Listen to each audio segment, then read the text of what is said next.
कुरिन्थियों के नाम पौलुस की पहली पत्री अध्याय 4। मनुष्य हमें मसीही के सेवक और परमेश्वर के भेदों के भंडारी समझें।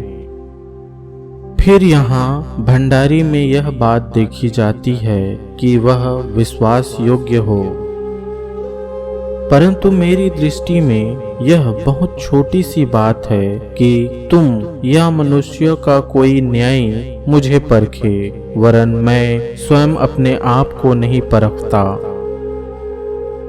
क्योंकि मेरा मन मुझे किसी बात में दोषी नहीं ठहराता, परंतु इससे मैं निर्दोष नहीं ठहरता, क्योंकि मेरा परखने वाला प्रभु है। इसलिए जब तक प्रभु न आए, समय से पहले किसी बात का न्याय न करो। वही अंधकार की छिपी बातें ज्योति में दिखाएगा और मनों के अभिप्रायों को प्रकट करेगा।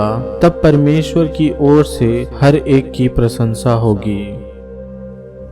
हे भाइयों, मैंने इन बातों में तुम्हारे लिए अपनी और अपोल्लोस की चर्चा दृष्टांत की रीति पर की है, इसलिए कि तुम हमारे द्वारा यह सीखो कि लिखे हुए से आगे न बढ़ना और एक के पक्ष में और दूसरे के विरोध में गर्व न करना,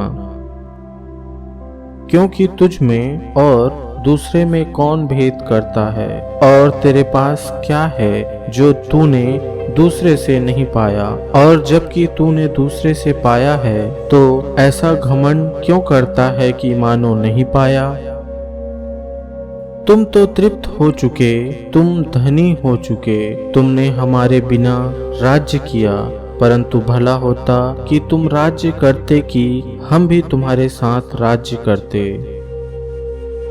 मेरी समझ में परमेश्वर ने हम प्रेरितों को सबके बाद उन लोगों के समान ठहराया है जिनकी मृत्यु की आज्ञा हो चुकी हो, क्योंकि हम जगत और स्वर्गदूतों और मनुष्यों के लिए एक तमाशा ठहरे हैं।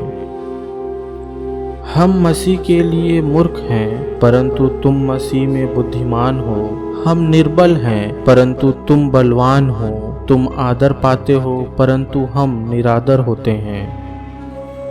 हम इस घड़ी तक भूखे, प्यासे और नंगे हैं, और घूसे खाते हैं और मारे मारे फिरते हैं, और अपने ही हाथों से काम करके परिश्रम करते हैं। लोग हमें बुरा कहते हैं, हम आशीष देते हैं। वे सताते हैं, हम सहते हैं।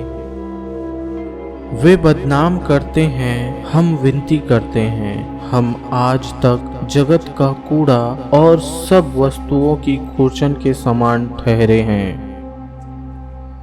मैं तुम्हें लज्जित करने के लिए ये बातें नहीं लिखता, परंतु अपने प्रिय बालक जानकर तुम्हें चिताता हूँ, क्योंकि यदि मसीह में तुम्हारे सिखाने वाले 10,000 भी होते तो भी तुम्हारे पिता बहुत से नहीं, इसलिए कि मसीह यीशु में सुसमाचार के द्वारा मैं तुम्हारा पिता हुआ। इसलिए मैं तुमसे विनती करता हूँ कि मेरी सी चाल चलो। इसलिए मैंने तीमुथियुस को, जो प्रभु में मेरा प्रिय और विश्वास योग्य पुत्र है, तुम्हारे पास भेजा है। वह तुम्हें मसीह में मेरा चरित्र स्मरण कराएगा, जैसा कि मैं हर जगह हर एक कलीसिया में उपदेश करता हूँ।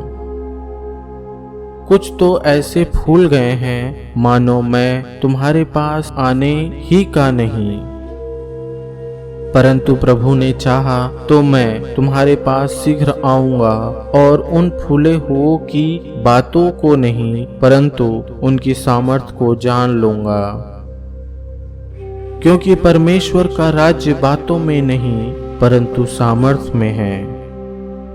तुम क्या चाहते हो? क्या मैं छड़ी लेकर तुम्हारे पास आऊं, या प्रेम और नम्रता की आत्मा के साथ?